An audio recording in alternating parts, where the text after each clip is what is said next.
Salut Lisma, alors on va continuer à parler des probabilités et cette vidéo va parler de la loi de probabilité d'une variable aléatoire. Donc après cette vidéo, je vais faire une autre qui va permettre d'expliquer comment utiliser le tableur de la calculatrice, mais pour l'instant on va juste parler des aspects théoriques. Donc la définition de ton livre qu'il faut connaître, pas par cœur, mais au moins avoir une idée, c'est que une loi de probabilité est définie sur un ensemble E d'issues ou de possibilités. Donc par exemple, si tu te souviens de l'exemple précédent, on avait les différents cas où x prenait la valeur moins 4, 3, les valeurs moins 4, 3 et 10. Donc tu avais trois possibilités où tu as là, cette fois-ci, x1 égale à moins 4, x2 va être égal à 3 et puis x3 va être égal à 10.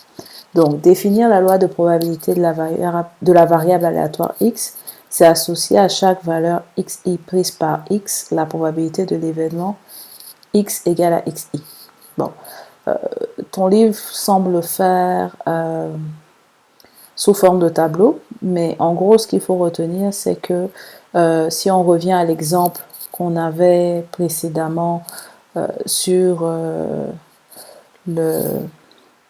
le lancer de la pièce de monnaie, il faut retenir que la probabilité de chaque événement doit associer un nombre réel. Donc là, on sait que le x peut prendre trois valeurs, moins 4, 3 et 10.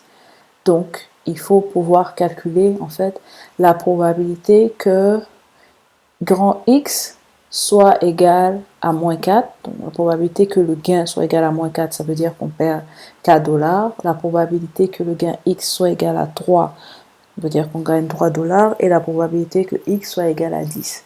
Donc, une fois qu'on réussit à trouver ces probabilités-là, on peut remplir le tableau. Je vais rapidement venir sur l'exemple ici. Et précédemment, on avait trouvé que la variable aléatoire x, elle était égale à moins 4 seulement dans le cas 4. Mais tu as 4 cas, donc il y a un cas sur 4 pour lequel la variable aléatoire x prend la valeur moins 4. Donc on peut écrire que la probabilité que le gain soit égal à moins 4, qu'on perde 4 dollars, c'est égal à un quart. De la même façon, la variable aléatoire est égale à x, donc le gain est égal à 3 dollars dans les cas 2 et 3. Tu te souviens, j'avais dit que même si on a comme valeur 3 dollars dans les cas 2 et 3, quand on écrit l'ensemble des possibilités, on écrit que moins 4, 3 et 10 parce que on va utiliser le fait que on gagne 3 dollars dans deux cas au moment où on va définir la probabilité. Donc, on est dans ce cas-là. Et comme l'événement x égale à 3, ou l'événement où on gagne 3 dollars se produit dans 2 cas sur 4, on peut écrire que la probabilité que x est égal à 3 est égale à 2 quarts. Et ça, on le réduit comme étant égal à 1 demi de façon tout à fait évidente. Et le dernier cas, c'était le cas où le gain était égal à 10 dollars. Et on gagnait 10 dollars dans un cas sur 4. Dans le cas où à chaque lancer de la pièce, on tombait sur pile. Et donc, on gagnait 5 dollars la première fois, 5 dollars la deuxième fois. Donc, c'est un quart sur 4. Et donc, tu peux écrire que P de X est égal à 1 quart.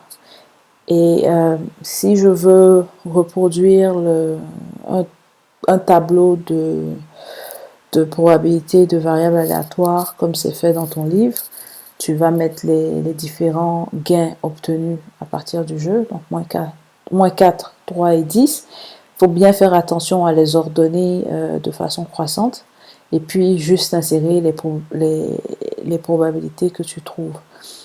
J'aimerais attirer ton attention sur quelque chose ici. Ça, c'est très fréquent. Quand tu as un tableau de loi de probabilité, il faut t'assurer que les probabilités que tu trouves sont égales à 1.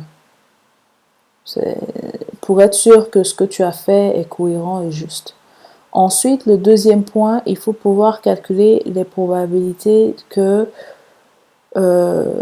ta variable aléatoire x soit inférieure ou égale à un certain montant, et la même chose peut être exigée pour supérieur ou égal.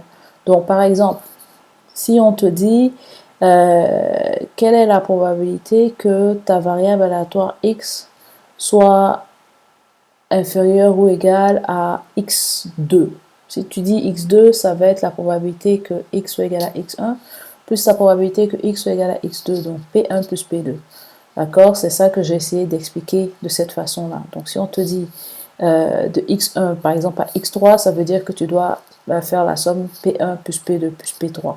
De la même façon, si on te dit que ta variable aléatoire x doit être plus grande que x3, ça veut dire que tu commences à compter de x3 jusqu'à xn.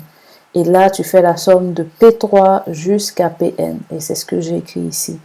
Et puis, comme tu as le fait que P1 plus P2 plus Pn est égal à 1, si on te demande de calculer, par exemple, la probabilité que x soit inférieur ou égal à x2, on te demande de trouver P1 plus P2. Donc, tu peux faire P1 plus P2 ou bien tu peux faire 1 moins P plus grand que x3 à cause de cette équation ici. Alors, concrètement, qu'est-ce que ça donne dans ton exemple? Si on avait dit de calculer la probabilité que le gain soit inférieur ou égal à 3, tu aurais fait quoi? Tu aurais fait 1 quart plus 1 demi et ça fait 3 quarts. D'accord? Et de la même façon, si on t'avait dit la probabilité que le gain soit plus grand ou égal à 3, tu aurais commencé à compter à partir de 3. Donc, 1 demi plus 1 quart égale à 3 quarts. Si on avait dit de trouver la probabilité que grand X est strictement plus grand que moins 4, ça voudrait dire trouver la probabilité que grand X est supérieur ou égal à 3, puisqu'ici, tu es dans des probabilités discrètes, donc en général, tu ne vas pas avoir une autre possibilité que de prendre le nombre entier qui suit dans les ensembles de possibilités, de prendre une inégalité large, supérieure ou égale. Donc, il faut connaître ses propriétés et puis il faut vraiment s'exercer à faire ça parce que c'est des questions qui sont assez fréquentes dans les exercices sur les probabilités. Donc, j'espère que la vidéo t'a été utile et à bientôt.